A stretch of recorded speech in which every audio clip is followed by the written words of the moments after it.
오늘 우리에게 주시는 하나님의 말씀, 이 부분을 하나님의 말씀 출애굽기 2장 11절에서 15절 말씀입니다. 출애굽기 2장 11절에서 15절 말씀.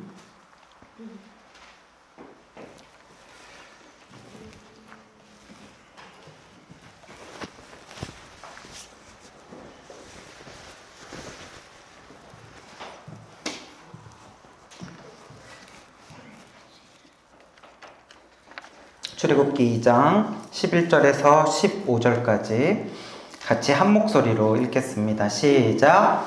모세가 장성한 후에 한 번은 자기 형제들에게 나가서 그들이 고되게 노동하는 것을 보더니 어떤 애굽 사람이 한 히브리 사람 곧 자기 형제를 치는 것을 본지라. 좌우를 살펴 사람이 없음을 보고 그 애굽 사람을 쳐 죽여 모래 속에 감추니라. 이튿날 다시 나가니 히브리 사람이 서로 싸우는지라. 그 잘못한 사람에게 이르되 내가 어찌하여 동포를 치느냐 하매 그가 이르되 누가 너를 우리를 다스리는 자와 재판관으로 삼았느냐. 내가 애굽 사람을 죽인 것처럼 나도 죽이려느냐. 모세가 두려워하여 이르되 일이 탈로 되었도다. 바로가 그 일을 듣고 모세를 죽이고자 하여 찾는지라. 모세가 바로의 낯을 피하여 미디안 땅에 머물며 하루는 우물 곁에 앉았더라. 아멘. 오늘은 출애굽기 2장 11절에서 15절 말씀으로 모세의 교만이라는 제목으로 말씀의 은혜를 나누도록 하겠습니다. 자, 이 그림을 보면 어떤 그림 같아요? 이 중에 모세가 있을까요? 네. 모세가 있는 것 같아요? 찾아보는 사람. 이 사람이 모세 같아요? 자, 오늘 말씀을 보면 또 자세히 알 수가 있겠죠? 우리가 말씀을 오늘 보기 전에 영상을 하나 보고 말씀을 나누도록 하겠습니다. 뒤에 불을 좀 꺼주세요.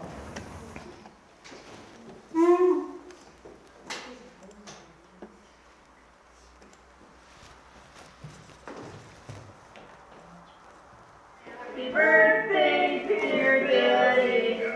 Happy birthday to you.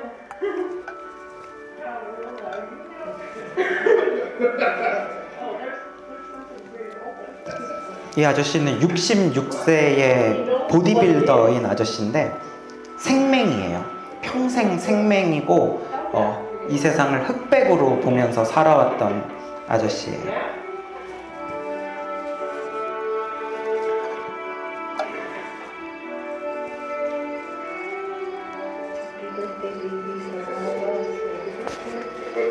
Come on.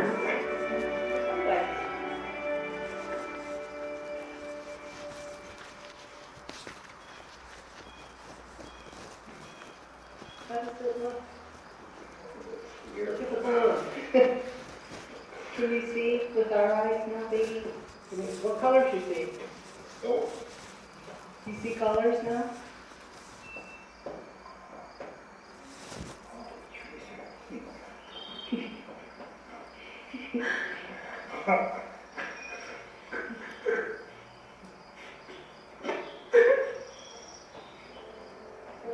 Now you have rose-colored glasses, baby. Now you see with our eyes. Do you like the balloons?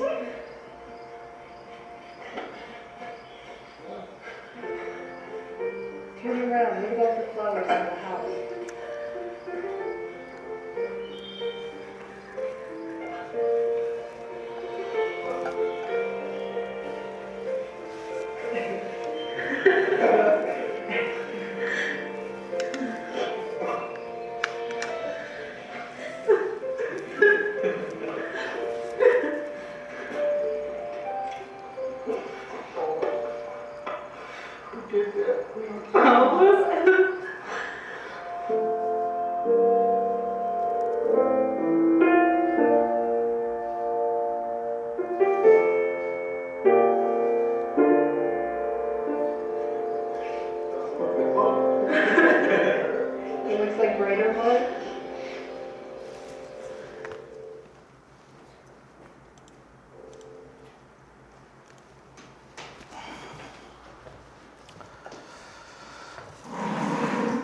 참 감동적인 영상이죠. 이 영상을 저는 여러 번을 봤는데도 볼 때마다 같이 감격에 잠기고 눈물이 납니다.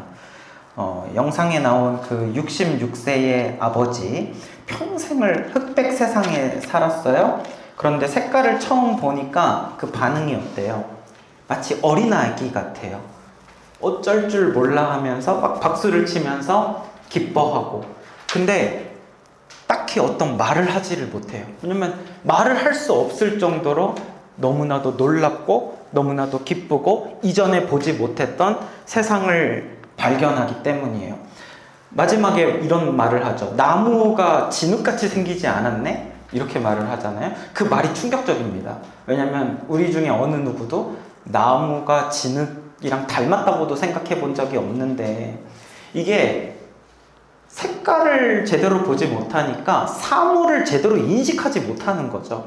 그래서 나무는 풍성한 것이고 아름다운 것이고 다양한 색깔로 조화로운 것인데, 그것이 진흙처럼 어둡고 떡져 있고 캄캄하게 보였다라는 거예요. 그래서 여러분, 색을 보는 것과 색을 보지 못할 때 완전히 다르게 보게 되죠. 색을 보지 못하는 사람과 색을 본 사람. 색을 보지 못하니까 나무를 진흙처럼 봤다고 했어요. 근데 색을 보게 되면은 무엇이 보입니까? 보지 못했던 단풍도 보이게 되고, 그쵸? 또 그 안에 있는 열매들은 보통 색깔이 빨간 열매, 노란 열매 맺어지는 열매도 보게 되고. 근데 그런 것들이 보이겠습니까? 그냥 다 한데 뭉쳐져 있는 시커먼 진흙처럼 봤다라는 거예요. 여러분, 그래서 우리가 인생을 살아가면서 무엇을 보며 살아가는지가 참 중요합니다. 색을 보는 사람과 색을 보지 못하는 사람은 완전히 세상을 다르게 인식을 할 수밖에 없겠죠. 세상을 아름답게 인식을 하는 사람이 있을 것이고, 세상이 아름다운 것은 없어 라고 인식할 수 있는 사람도 있는 것처럼요. 여러분들은 그렇다면 하나님을 보면서 살아가십니까? 여러분들의 삶 속에서 하나님을 보세요? 하나님의 살아계심을 정말 보면서 살아가십니까? 혹은 하나님의 일하심을 보면서 살아가십니까? 아니, 하나님 계시다라는 건 우리가 믿죠. 하나님이 세상을 만드셨고 나를 만드셨다는 걸 믿죠. 근데 그 하나님이 정말 살아서 나의 삶에 깊이 관여하시고 나의 삶에 은혜를 주시고 나의 삶 가운데에 정말 일하고 계시는 분이라는 거, 여러분과 하나님이 상관없지 않아요. 깊이 관여하고 계시면서 일하고 계시다는 것을 여러분들이 느끼냐는 거예요. 그것을 보면서 살아가냐는 거예요. 만약에 그것을 아직 보지 못한다라면 우리는 무엇과 다름이 없냐면 영적인 생명과 다름이 없습니다. 영적인 생명인 사람은요, 하나님을 믿지 못합니다. 아니, 하나님을 믿더라도 그 하나님을 보면서 살아가지를 못하죠. 그렇기 때문에 아까 그 윌리엄 아저씨가 그 생명 보정 안경을 딱 쓰고서, 그 생명 보정 안경도 너무 신기하지 않아요? 사실은 그 안경이 개발된 데에도 놀라운 그 스토리가 있더라고요. 그 안경이 원래는 다른 특수 안경을 만들려고 하던 거래요. 그러면서 막 실험을 하다가 실패를 했는데, 그거를 그 발명가의 어떤 친구가 생명이었는데 그거를 한번 써보고서 이거 생명 색깔이 보인 거예요. 그러니까 실수로 발견이 된 안경이죠. 이 세상에는 실수로 발명된 일들이 너무나도 많은데 저는 거기에는 하나님의 역사가 있다고 생각합니다. 그래서 그렇게 보정 안경을 썼을 때 비로소 색을 보게 되죠. 우리 가운데도 하나님을 보지 못하는 사람들에게는요, 영적인 컬러 렌즈가 필요합니다. 영적인 컬러 렌즈, 영의 눈이 필요한 거예요. 이 세상은 보이는 것으로만 이루어져 있나요? 육적인 것으로만 이루어져 있나요? 그렇지 않습니다. 육의 세계도 존재하지만 하나님과 함께 영의 세계가 존재합니다.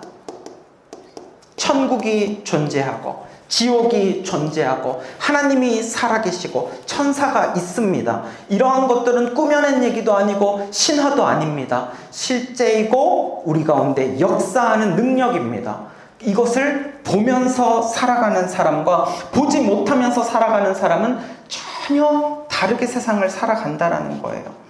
하나님을 보지 못하는 사람들, 혹은요, 예전에는 하나님을 보는 영적 시력이 있었어요. 근데 어느 순간 그 하나님의 은혜를 잊어버리고 또 세상 가운데 살아가면서 시력이 다시 약해지신 분들이 계십니다. 그래서 예전에는 하나님을 보고 그때는 하나님을 막 놀라워하면서 감탄하고 찬양하고 살았는데 어느 순간 영적 시력이 사라져서 다시 영적 흑백 세상에서 사는 분들, 그런 분들은 마음 가운데 무엇이 있습니까? 마음 가운데 불안함이 있고, 마음 가운데 화도 있고, 마음 가운데 슬픔이 있고, 아름다운 하나님의 영의 세계와 하나님의 은혜를 경험하면서 살지 못하기 때문에, 그러나 하나님을 보면서 살아가는 사람은 어떻습니까? 작은 것에도 감사할 수밖에 없게 됩니다. 그리고 하나님의 놀라우신 역사, 일하시는 일들을 보면서 감동을 하고 감탄을 하면서 살아가게 되죠. 그리고 하나님 한 분 보면서 살아가니까 다른 어떠한 것도 두렵지가 않아요. 두려움이 없습니다.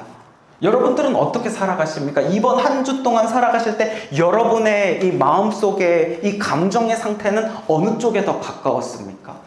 내 마음이 늘 불안했던가요? 아니면 내 마음에 감사가 넘치고 찬양이 내 입술에서 나오던가요? 나의 신앙을 한번 점검해 봅시다. 내가 시력이 있었더라도 혹시는 잃어버린 것이 아닌가? 아니면 아직까지 내가 하나님을 한 번도 제대로 보지 못했던 것은 아닌가? 그렇다면 여러분들 가운데 영의 눈이 열리고 하나님을 보게 되시기를 축복합니다. 세상이 아름다워 보일 거예요. 아까 그 윌리엄이 안경을 딱 끼니까 가족들이랑 뭘 갔다고 그랬어요? 컬러 여행을 갔다고 그랬잖아요. 아마 그 전에도 갔던 곳을 또 갔는지도 몰라요. 우리가 갔었던 곳이 바다야, 갔었던 이 나무와 산, 이제 보니까 어때? 진짜 너무 아름답게 보이지? 이러면서 함께 보니까 함께 즐겁잖아요. 우리도 그래야 되지 않겠습니까? 함께 말씀을 보고 함께 신앙생활을 하면서 함께 주님을 봅시다. 함께 같은 것을 이야기하면서 감동적이면서 살아갑시다. 이 안에서 누군가 한 명이 이번 주에 난 하나님이 이런 일을 주셨어 하면서 막 간증을 하면 같이 나도 그래 이러면서 이야기를 해야 되는데 그냥 시큰둥하게 뭐 그러든지 말든지 하면서 듣는 것이 아니라 함께 영적 컬러 여행을 하는, 신앙의 여행을 하는 저희 여러분들, 우리 성도님들 다 되시기를 축복합니다. 자, 이 얘기를 이제 왜 했는지는 뒤에 가서 한 번 더 나올 거예요. 그리고 이제 다시 모세 이야기로 돌아가 봅시다. 모세는 지금 어떤 상태이냐? 우리 지난주까지의 말씀을 한번 복습을 해봐야겠네요. 자, 애굽에 야곱 가족이 몇 명이 이사를 갔었죠? 70명. 와, 기억 잘한다. 야곱 가족이 70명이 이사를 갔어요. 몇 년이 흘렀을까요? 우와, 천재 아니야? 430년이 흘렀어요. 그랬더니 몇 명으로 늘어났죠? 200만 명. 우와, 성경 고사 대회 나가야겠는데? 200만 명으로 늘어났어요. 이거 숫자 3개를 지금 다 외우고 있어. 자, 그렇게 늘어났어요. 그랬더니 이 노예들이지만 이 숫자가 너무너무 커졌기 때문에 그 애굽의 왕인 바로 왕이 이 이스라엘 백성들에 대하여서 두려운 마음이 생기기 시작했다고 그랬죠. 저들이 언제 배신할지 몰라. 그래서 바로 왕은 이때부터 탄압을 하기 시작합니다. 바로의 탄압. 그 3단계가 있었다고 그랬어요. 3단계에 걸쳐서 이스라엘 백성을 탄압을 하기 시작하는데 첫 번째는 강한 노동으로 그들 가운데 힘든 노역을 부과해서 그들이 힘을 빠지게 하는 거예요. 정신적으로, 육체적으로. 그러나 놀랍게도 그들은 번성하여지고 강해집니다. 그래서 이번에는 바로 왕이 좀 더 악랄한 방법으로 그들의 세력을 줄이고자 합니다. 바로 시브라와 산파. 이들의 직업이 뭐였죠? 시브라, 부하. 머릿속에 막 여러 가지 단어가 있으니까 막 이렇게 섞어서 나왔어. 시브라와 부하의 직업이 산파였죠. 히브리인들 아기를 받아주는. 이들을 데려다가 놓고 남자아이가 태어나거든 몰래 죽여라 이렇게 말하는 거예요. 정말 잔인한 그런 방법으로. 그랬더니 어떻게 됩니까? 이들이 근데 바로왕을 두려워하지 않고 살아계신 하나님을 두려워해서 하나님의 뜻대로 그들을 살려버립니다. 그랬더니 어떤 일이 일어나요? 오히려 더 번성했다고 그랬어요. 이스라엘 백성들이 더 번성하고 더 강해졌습니다. 자, 이쯤 되니까 이제 바로왕이 더 화가 났어. 너무너무 화가 났어. 이 죄한테 완전히 잡아먹혀가지고 아주 끔찍하고 악랄한 짓을 하는데, 이때부터 나일강에 남자아이가 태어나면 다 던져버려라. 아이를 버려라. 너무너무 끔찍한 거죠. 이제는 강제적입니다. 몰래 하지 않고 대놓고 악랄한 방법을 하게 됩니다. 자, 이 시기에 누가 태어납니까? 바로 모세가 태어나게 되죠. 드디어 하나님의 때가 되었어요. 하나님의 구원의 때가 되었고 바로를 향한 심판의 때가 되었습니다. 자, 모세는 어떤 과정에서 태어나냐? 그렇게 해서 모세가 태어났는데 모세의 어머니의 이름은 뭐냐면 요게벳입니다.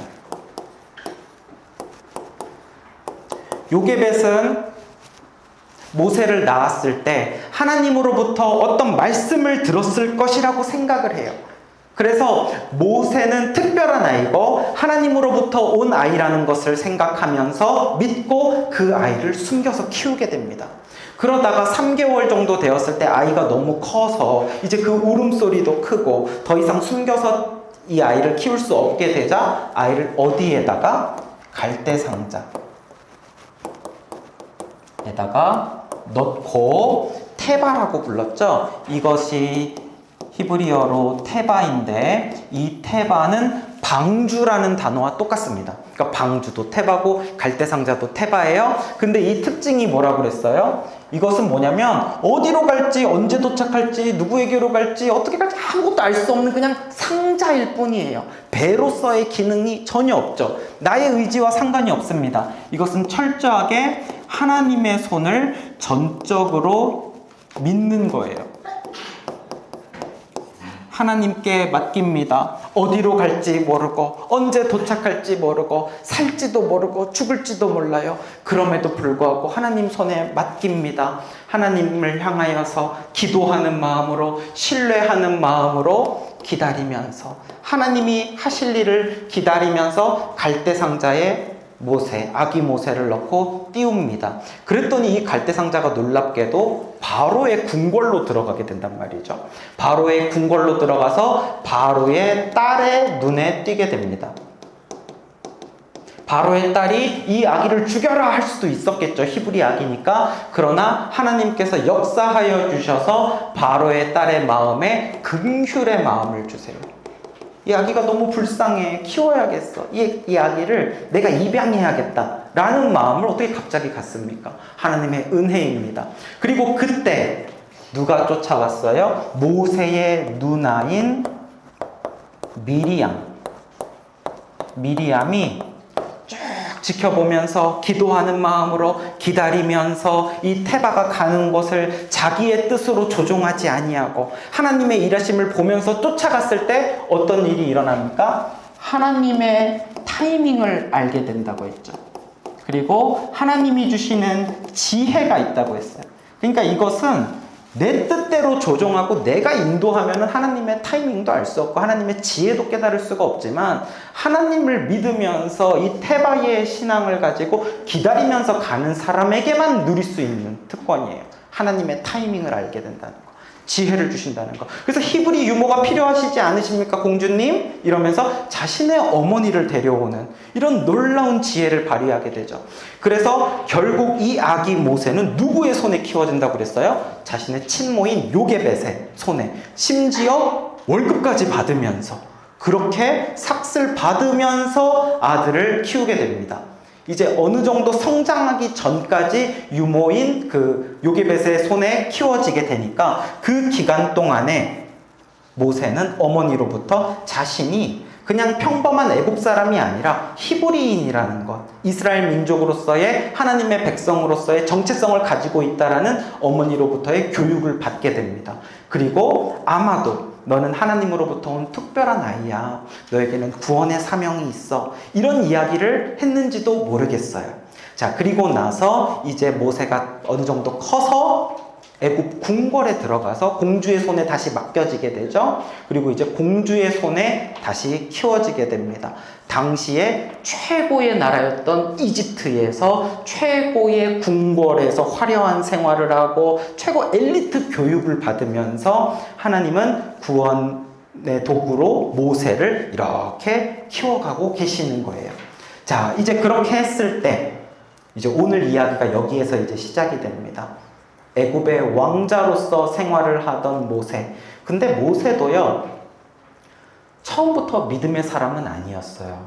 우리가 생각을 할 때는 구약 성경 전체에서 가장 위대한 인물 하나를 뽑으라고 하면 그 사람은 단연코 모세거든요. 그 정도로 믿음의 사람입니다.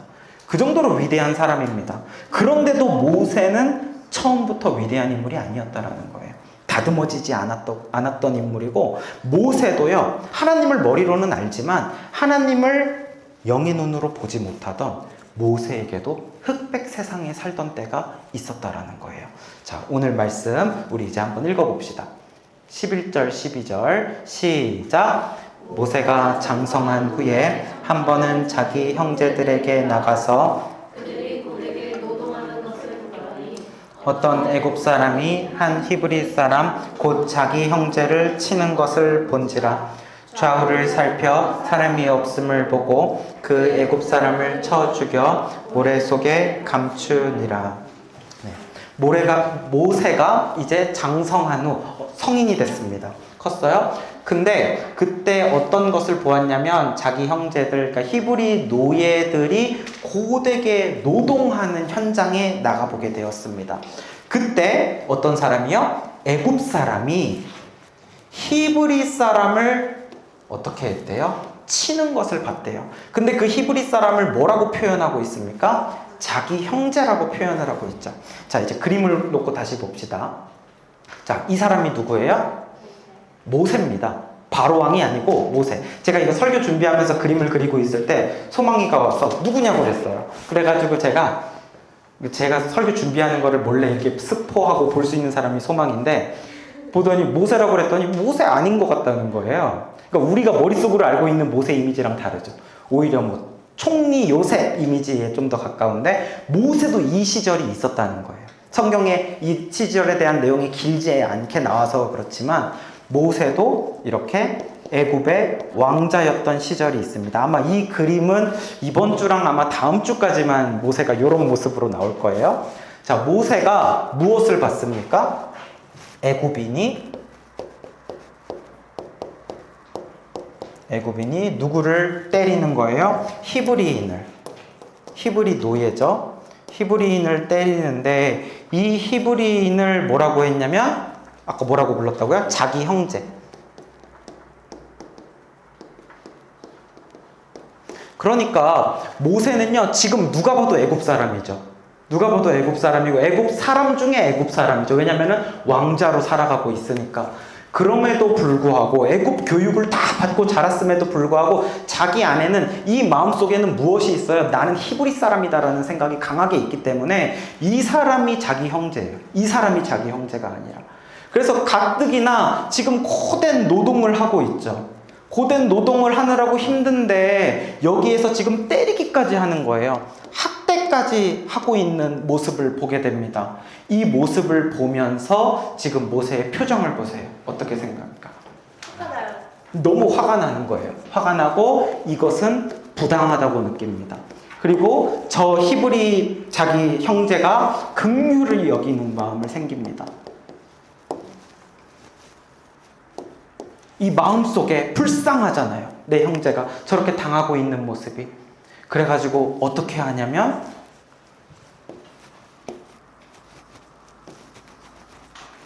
이 애굽인을 쳐서 죽여버립니다. 쳐서 죽여버리고 모래 속에 아무도 모르게 숨겨버리게 되는 거예요. 자, 젊은 시절의 모세는요, 우리가 알고 있는 출애굽할 때의 모세랑은 좀 많이 다릅니다. 우리는 모세 하면 떠오르는 성품이 온유한 성품, 그리고 하나님을 향한 철저히 낮아지고 겸손한 성품, 이런 것들을 생각할 수 있지만 젊은 시절의 모세의 성품은 그것과는 많이 달라요. 오히려 혈기가 강한 모세. 그리고 지금 보니까 싸워서 이기는 거 보니까 힘도 세.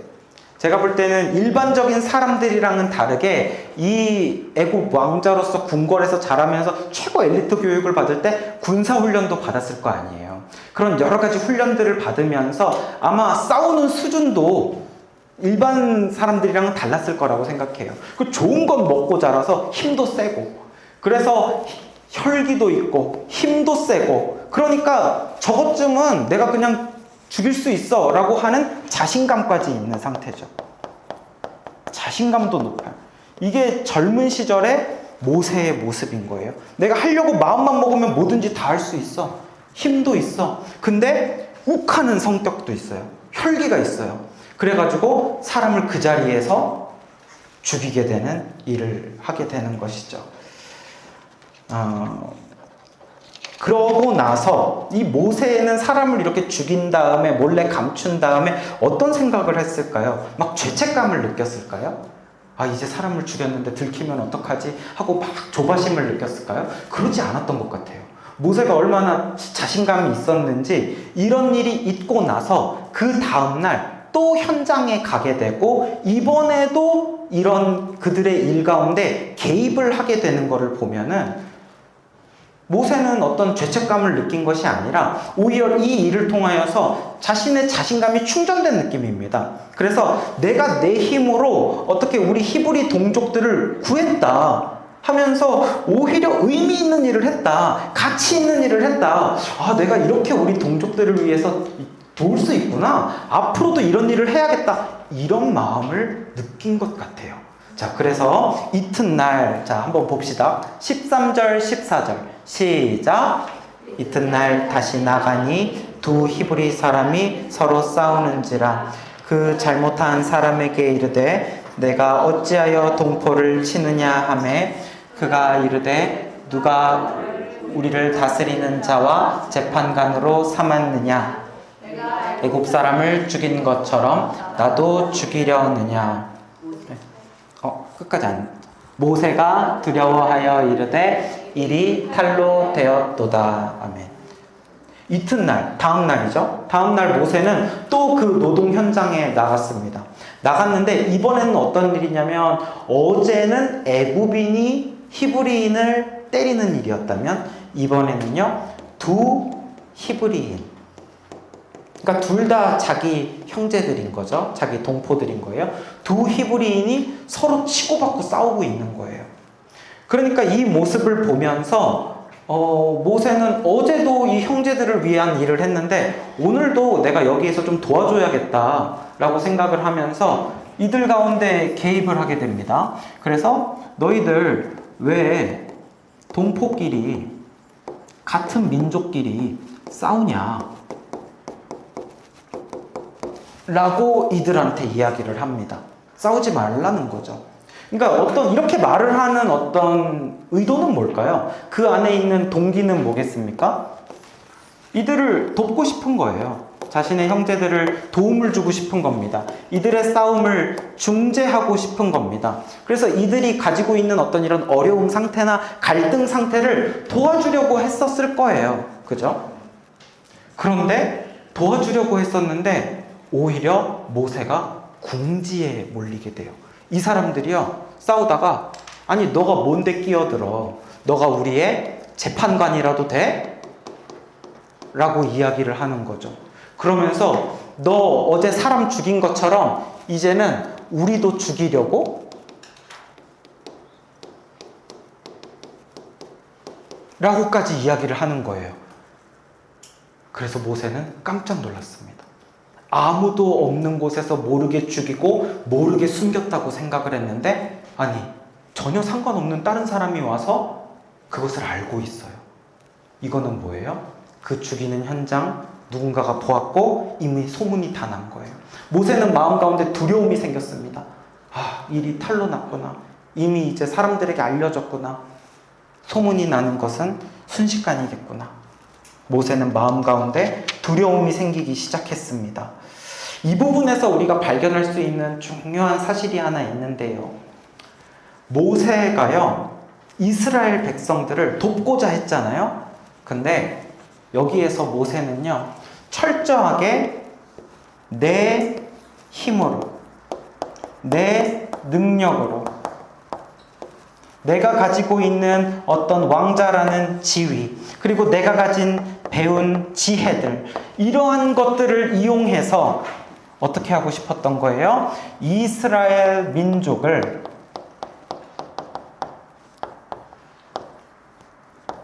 구원하고자 했던 거예요. 무엇으로? 내 힘으로. 무엇으로? 내 능력, 내 지위, 내 지혜로 구원하고자 했던 겁니다. 그렇게 했을 때 근데 어떻게 됩니까? 실패하게 되죠. 실패하게 되는 거예요. 하나님 의지하지 않고 철저하게 자기 힘으로 했습니다. 하나님 때를 기다리지 않았습니다. 하나님의 부르심이 없었습니다. 성급하게 행동을 했어요. 하나님 의지하려는 겸손함 없이 자신의 힘을 믿어버린 거예요. 모세에게는요, 겸손함이 없었습니다. 모세는 교만했어요. 그래서 오늘 말씀의 제목이 뭐예요? 모세의 교만입니다. 겸손이라는 것은 뭐냐면은 나와 하나님이 있을 때 하나님이 주인입니다. 그렇기 때문에 나는 누구의 말씀을 들어요? 하나님의 말씀을 들어요. 어떤 방법대로 살아요? 하나님의 방법대로 살아요. 그러나 교만한 자는 어떻게 살아갑니까? 나와 하나님이 있을 때 누가 주인이에요? 내가 주인이에요. 내 인생 주인은 나예요. 내가 원하는 대로 살 거예요. 그러니까 어떤 방법대로 살아가요? 내 방법대로 살아가는 거예요. 인간적인 방법대로 살아가는 거예요. 하나님 말 듣지 않죠. 내 머릿속에 있는 생각대로 살아가는 거예요. 내가 지금까지 이룬 지식과 지혜와 경험과 이것을 가지고 살아가는 거예요. 모세가 그렇게 했습니다. 그렇게 할 수 있을 거라 생각했습니다. 그래서 모세는 하나님 도움 없이 자기가 할 수 있다고 생각을 했고 결국 사람의 방법대로 했고 그 사람의 방법이 근데 뭐였어요? 사람을 죽였잖아요. 복수한 거 아닙니까? 복수했죠. 폭력적인 방법으로 살인하지 않았습니까? 너무 인간적인 방법으로, 힘으로, 세상적인 원리, 세상적인 힘의 논리로 그렇게 싸웠습니다. 그랬을 때 어떻게 됩니까? 실패하게 되죠.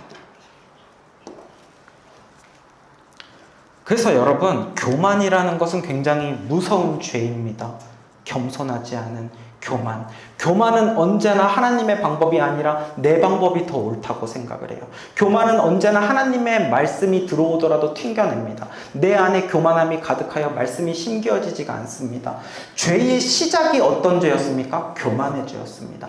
아담과 하와가 선악과를 왜 먹었어요? 그 선악과를 먹고 나도 하나님처럼 되고 싶어서. 하나님이 누구신데? 주인이신데 내가 하나님이 되고 싶은 거 아닙니까? 내가 주인이 되고자 하는 교만함이라는 죄가 죄의 시작이었다고요. 이 죄는 너무나도 악한 죄가 교만함인데 교만한 사람은 하나님이 쓰시기에 좋은 도구가 아닙니다. 왜냐하면 하나님의 말씀을 듣지 않기 때문이죠. 아직 모세는 다듬어지지 않았습니다. 하나님의 때를 알지 못하고 하나님의 말씀을 듣지 않는 것이죠. 결국 자신의 힘으로 이스라엘 백성을 구원하는 데 실패한 모세는 비참한 도망자 신세가 돼요. 자, 15절 같이 읽겠습니다. 시작. 바로가 이 일을 듣고 모세를 죽이고자 하여 찾는지라 모세가 바로의 낯을 피하여 앉았더라. 네. 모세가 사람을 죽였다라는 사실을 이제 누구까지 알게 됐어요? 바로 왕까지 알게 된 거죠. 그 소문이 나가지고 바로 왕의 귀에까지 들어가니까 그 일을 듣고 모세를 어떻게 하려고 했대요? 죽이려고 했대요.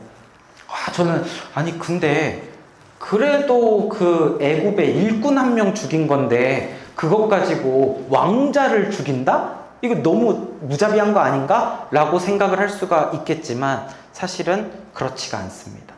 모세는요, 왕자이기도 하지만 그가 혈통적으로 히브리인이죠. 그것을 바로 왕이 모를 리가 없죠. 애굽에 있는 궁궐에 있는 사람들은 알고 있습니다. 그렇다면 히브리인 혈통의 왕자인 모세가 히브리인들의 편에 서고자 하면서 애굽인을 죽였다라는 것은 무엇을 의미합니까? 이것은 히브리인들을 선동하고 애굽에 대한 반역까지 의미할 수 있는 거예요.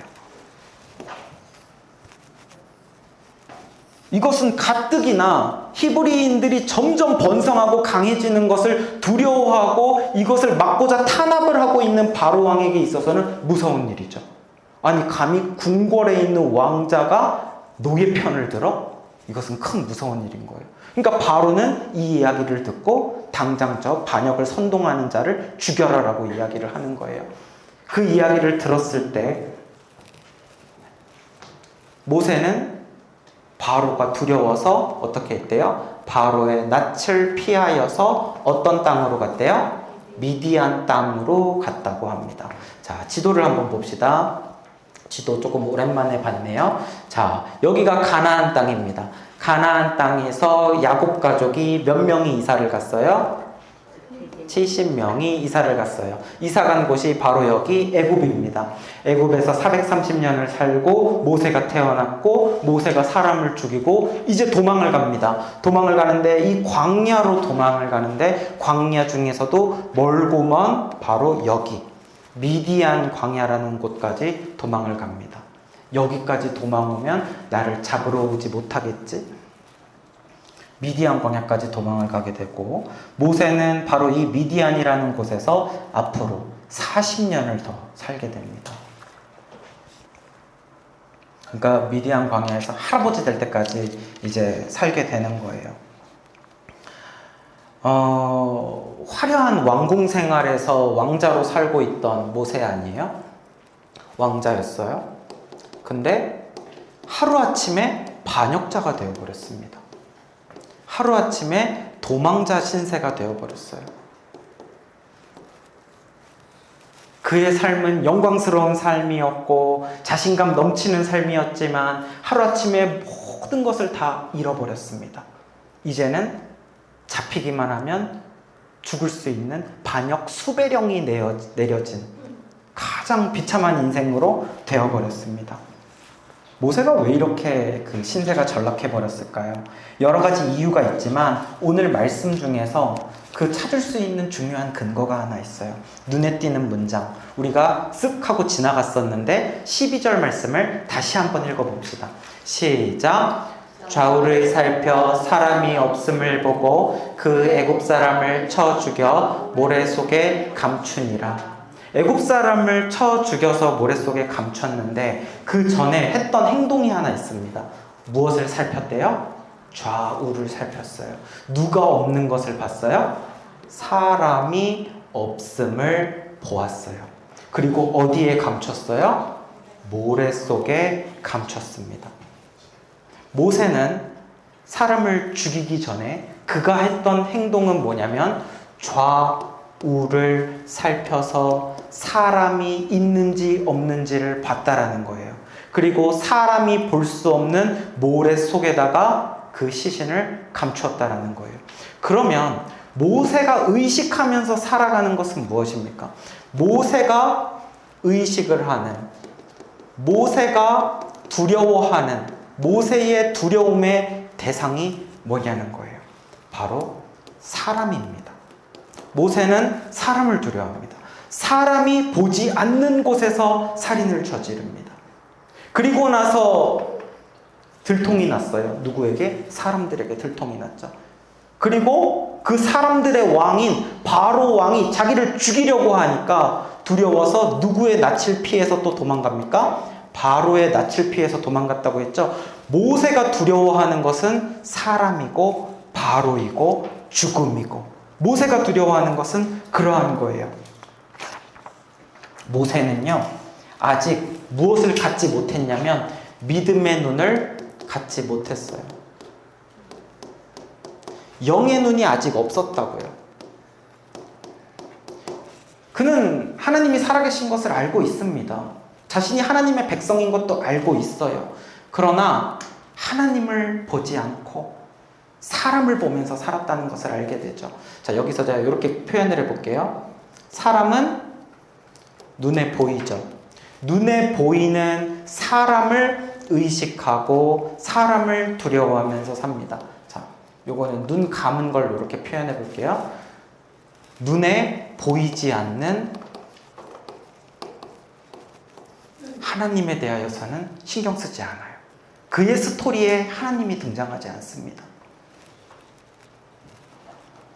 눈에 보이는 바로왕을 두려워하고 눈에 보이지 않는 하나님은 두려워하시지 않아요. 그러니까 좌우를 살펴서 아무도 못 봤으면 진짜 못 봤다고 생각을 하는 것이고 모래 속에 감추면 진짜 아무도 못 본다고 생각을 하는 거예요. 하나님을 의식하지 않는 사람의 모습이죠. 근데 지금까지 우리가 지난주, 지지난주 말씀을 보면서 하나님이 어떤 사람을 사용하시는지 우리 봤었던 기억이 있죠. 십브라, 부하, 남자아이들을 살렸던 산파들이죠. 그리고 모세의 어머니 요게벳. 이런 사람들이 하나님에게 귀하게 쓰임을 받은 사람들이란 말이에요. 이 사람들은 누구를 두려워했습니까?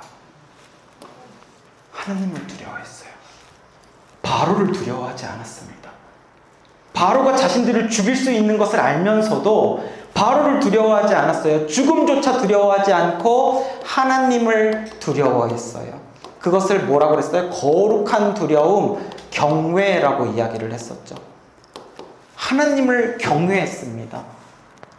하나님을 경외함으로 살아갔던 자들.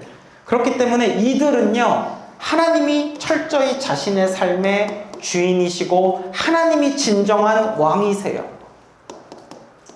그래서 모세와 같이 자기가 왕이 되어서 자기 교만함으로 사는 것이 아니라 이 십브라와 부하와 요게벳 같은 사람들은 하나님이 왕이시니 나는 겸손하여집니다.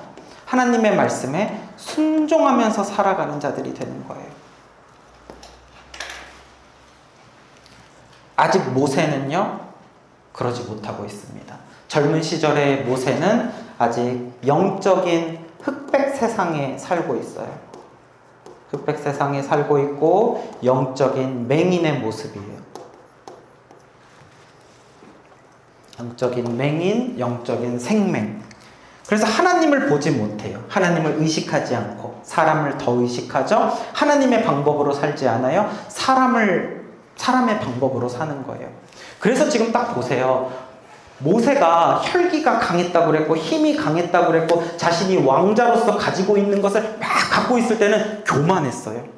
그러니까 이 눈에 보이는 것을 자기가 갖고 있을 때는 교만했어요. 근데 눈에 보이는 것을 잃어버렸어요. 그 사람들이 자기를 죽이려고 해요. 그러니까 어떻게 돼요? 비참해져 버리죠. 여러분, 눈에 보이는 것만 보면서 살아가는 사람은요, 그것을 가지고 있을 때는 어떻게 됩니까? 교만해집니다. 그러나 그것을 잃어버리면 어떻게 됩니까? 비참해집니다. 비참해져요. 그러나 우리가 눈에 보이지 않는 하나님을 보면서 살아갈 때는요, 세상 어떤 것도 가지지 않는다 할지라도 하나님 한 분이 나에게 있다면 우리 가운데는 감사한 삶을 살게 되는 거예요. 비참해지지 않습니다. 영광스러운 삶을 살게 되는 거예요. 하나님 한 분 두려워하는 대신에 이 세상 어떤 것도 두려워하지 않아요. 바로왕도 두려워하지 않아요. 사람도 두려워하지 않아요. 세상의 돈과 권력과 지위 어떤 것도 두려워하지 않아요. 심지어 나를 죽음까지 생명을 위협하는 것이라 할지라도 두려워하지 않아요. 성경에 보면은요, 두려워 말라라는 말,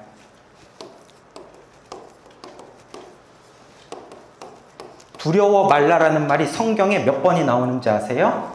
365번이 나옵니다.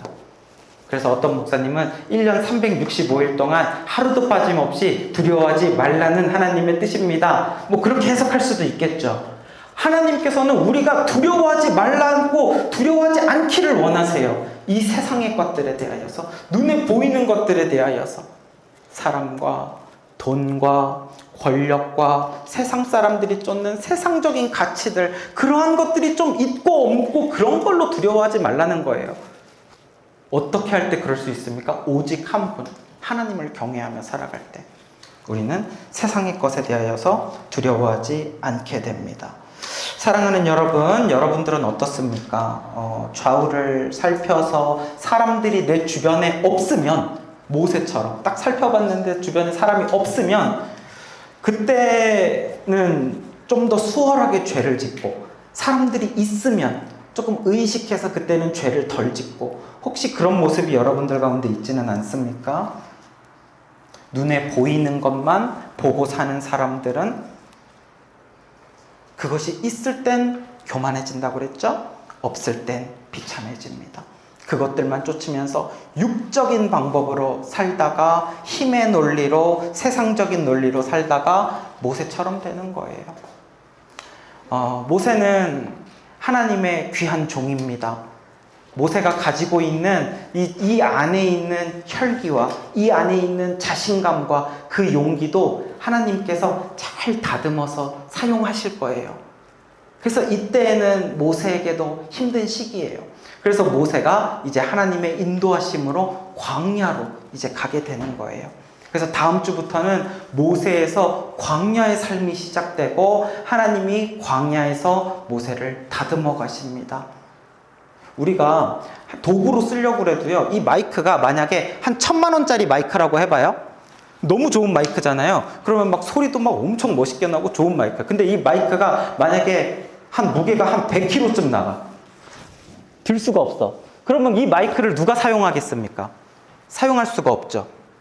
아무리 좋은 마이크를 할지라도 이 안에 무게가 크면은 쓸 수 없는 것처럼 모세가 가지고 있는 능력이 좋다 할지라도 모세 안에 교만함으로 가득 차 있고 나 자신으로 가득 차 있다면 비워내야 되는 거예요. 하나님이 딱 잡고 쓰시기 좋은 주님의 도구로 사용하기에 아직 적합하지 않은 상태, 그것을 다 비워내기 위해서 하나님이 모세를 광야로 인도하시는 거예요.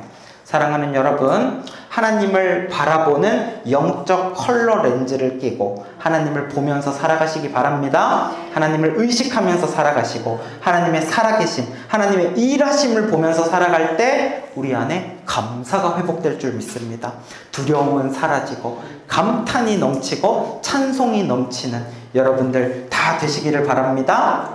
그래서 우리 아까 찬양한 것처럼 보이지 않아도 믿음으로 걷네, 보이지 않는 하나님을 믿음으로 보면서 승리하는 저와 여러분들 다 되시기를 주님의 이름으로 축복합니다. 자, 우리 이 시간 말씀 기억하면서 찬양 부르겠습니다.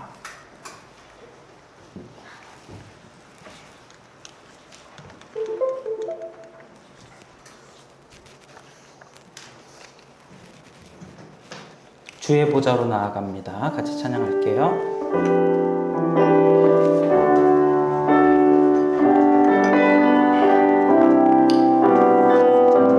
우리의 눈을 열어 주님의 영광을 보기를 원합니다. 주의 보좌로, 주의 보좌 나갑니다. 주의 얼굴을 바라봅니다. 두 손을 들고 두 손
것을 보고 사는 사람은 그 눈에 보이는 것에 결국 두려워하면서 살게 돼요. 그러나 눈에 보이지 않는 하나님을 바라보고 하나님을 믿음으로 사는 자는 높으신 하나님 앞에서 나는 한없이 낮아지고 겸손해지기 때문에 그 주님만 두려워하면 되고 주님만 경외하면 되기 때문에 세상 어떤 것도 이제는 두렵지 않습니다.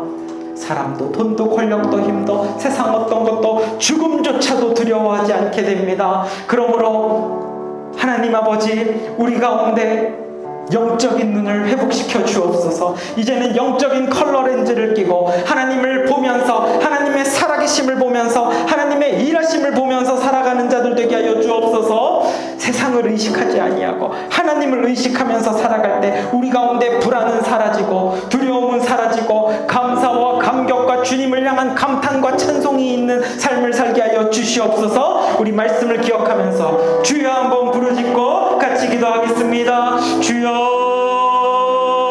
주여, 주님 아버지, 오늘 모세는 주여 그 마음 가운데 아직은 내 삶의 주인이 내가 되어서 교만함이 있었습니다.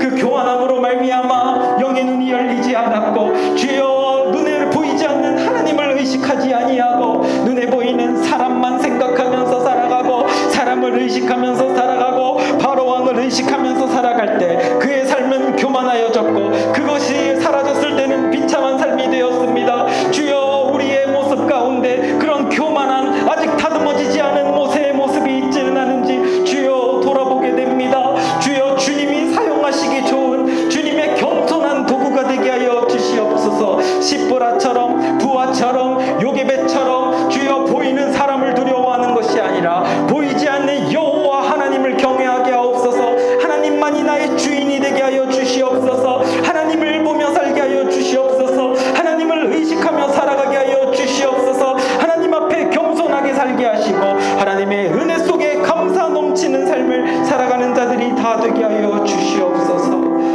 하나님 아버지, 감사합니다. 우리 안에 영적인 시력이 회복되게 하여 주시옵소서.